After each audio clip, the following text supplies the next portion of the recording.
Day 2 of the 2024 Women's Asia Cup was extremely interesting with two very closely fought fixtures, which we're going to be discussing in this video. In the first game, Malaysia and Thailand took each other on, with Thailand coming out victorious by 22 runs, while the evening fixture saw Sri Lanka and Bangladesh go head-to-head, with the home side coming away with a 7-wicket win. Let's begin with the first match. If we look at Malaysia and Thailand, both these countries have faced each other 4 times in T20Is, with Thailand winning all 4 fixtures. This game ended up being another addition to that very lopsided head-to-head record. Thailand won the toss and opted to bat first, and it ended up being an extremely good decision if you look at how that first over went. Nataya Buchatham ended up scoring 14 of the 16 runs that would come off in that over, which also saw 2 wides bowled by Malaysia's right-arm pacer Aina Hamiza Hashim. That over was really important in sort of setting the tone of the innings because Thailand ended up coming out really strong and aggressive with the bat. That itself started getting Malaysia a little jittery right up front because they didn't know where the innings was going to go from there. But having said that, even though Thailand kept the scoring rate fairly decent in those first couple of overs, Malaysia managed to get a breakthrough in the second over itself, thanks to Suabika Manivannan.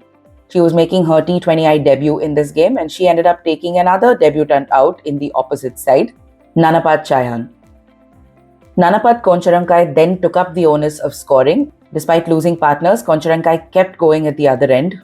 She would eventually fall in the 14th over to Mahira Izzati Ismail. She was one of 2 wickets to fall in that over. At that stage, Thailand was 95 for 5 and would eventually end up with 133 runs in their 20 overs. In the last 6 overs of the game, Thailand managed to add just 38 runs to their innings. Considering the momentum that they were going at early on in the innings, they would have been a little disappointed to see that aggression and that momentum fade off. You have to give credit to Malaysia's bowlers as well. There were swaths of time in that second half of the innings where they really managed to control the narrative of the game. But things like shoddy fielding, allowing runs to go through, dropping a few catches here and there, even half chances, these are things that you cannot afford to do in a T20I. It ends up taking the game away from you, as Malaysia learned the hard way in this game.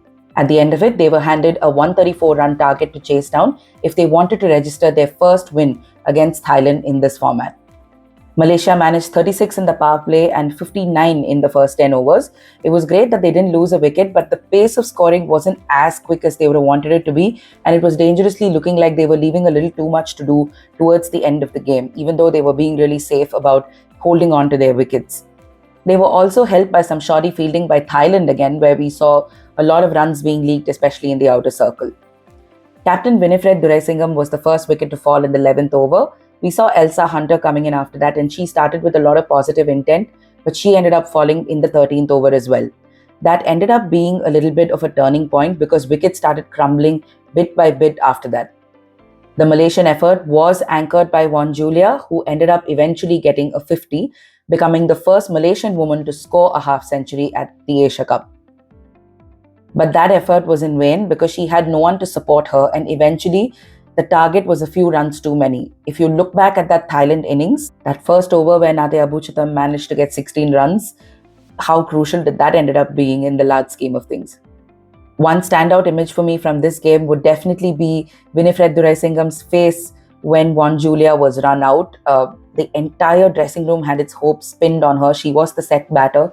And if she had managed to survive till the end of the game, who knows, we might have been discussing a completely different result in this video. But unfortunately, they didn't manage to get through, and they'll have to wait a little while longer before they get an opportunity to register that first win against Thailand again. Thailand had a lot of things to improve from this game, but it's also a very positive sign for them. They're coming in with a new captain. A couple of their senior players are out injured. They have a lot of changes in their coaching setup. So there's a lot of things to get used to, and it's difficult to do that when you're at a continental event. But they managed to come out on top in this fixture and will have a lot of lessons that they want to take as they go forward in this tournament. The second game of the evening was the big clash between Sri Lanka and Bangladesh. Sri Lanka is playing in front of its home crowd. They've hosted the Asia Cup 3 times, including this edition. The last time the Asia Cup came here was 16 years ago. So there was a lot of motivation to really get this campaign off to a very sweet start. We saw a very healthy crowd come out in Dambulla to support the home side, and they were left entertained. Bangladesh won the toss and opted to bat, which, to be very honest, was a little puzzling for me because batting is not really their strong suit. So I would have expected the bowlers to be given an opportunity to really restrict Sri Lanka to as low a total as possible. When Chamari Atapattu was asked what she would have wanted to do at the toss, she said the same thing. She said she had a lot of faith in her bowling unit and she knew that they would be able to restrict Bangladesh to a low score and that they would be able to go out and get the job done. Eventually, when Bangladesh came out to bat, it was a horror show for them in the power play. They lost 4 wickets for just 18 runs. It looked very out of sorts, and it wasn't helping that the Sri Lankan bowlers and the Sri Lankan fielding efforts seemed to be completely on point. Udeshika Prabodhini, who became the oldest woman to take a wicket in the Asia Cup, she was the new ball bowler, and she ended up taking 2 wickets in the first over to properly rattle Bangladesh. From there, people like Nigar Sultana really had to get back into her shell a little bit to sort of anchor the innings. She's always accepted that she knows her role is to sort of stick through the innings and really anchor it through. Unfortunate for her, because if you look at the Bangladesh batting lineup, she seems to be batting at a completely different level compared to the others in her team. And the fact that losing wickets on the other end is sort of restricting her and what she can bring to the table is a really sad consequence of having a batting lineup that's not able to put up a fight. In this game, it was no different from what we've seen in April this year when India toured Bangladesh. It was the same story. The batting lineup just didn't have any teeth, and it was down to Nigar again to sort of anchor the innings. This time, she had some help from Shorna Akhtar towards the second half of the innings, and Shorna very quickly went up to the 20s, but then she ended up falling also. Nigar finished with a 59 ball 48, and Bangladesh finished with 111 for 8 on the scoreboard. Now, if you look at the kind of power hitting that's available in just Chamari Atapattu, the Sri Lankan captain as a player, then you'd realize that this 111 is actually a very, very small total. What does help is Chamari's Asia Cup record is not that great. She's never really had a great tournament with the bat in the history of the tournament, which is something that's really contributed a lot in Sri Lanka, not making it to the final also too many times.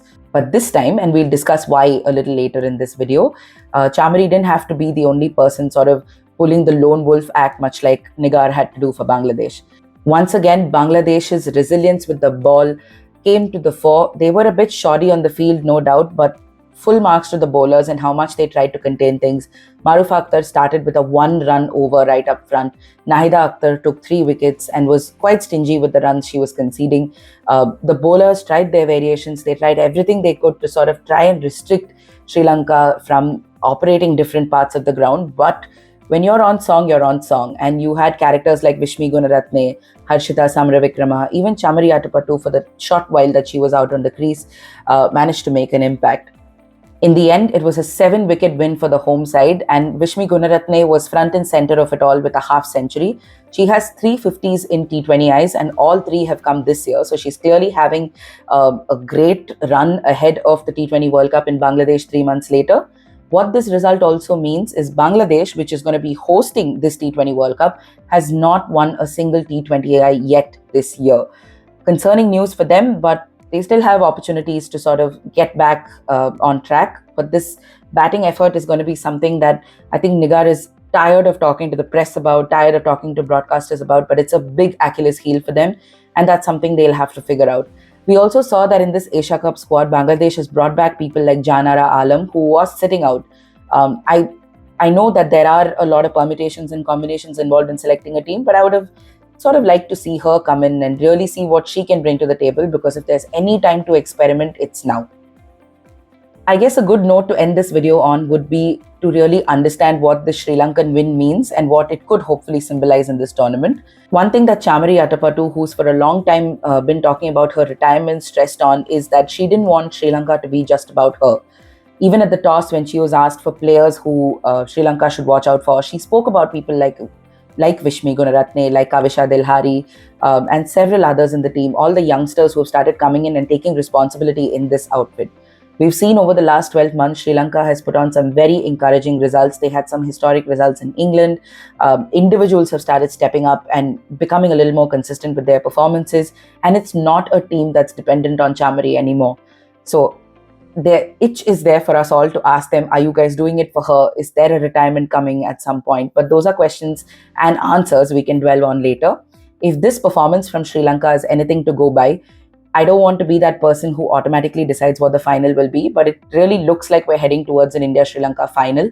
And if Sri Lanka can give India a run for its money, that'll make for some absolutely lip-smacking cricket, and we are here for it.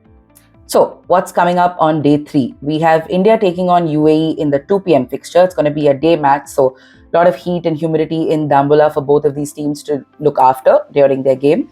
And later in the evening, we'll have Nepal taking on Pakistan. Nepal is a very upbeat side right now after the kind of win that they've managed.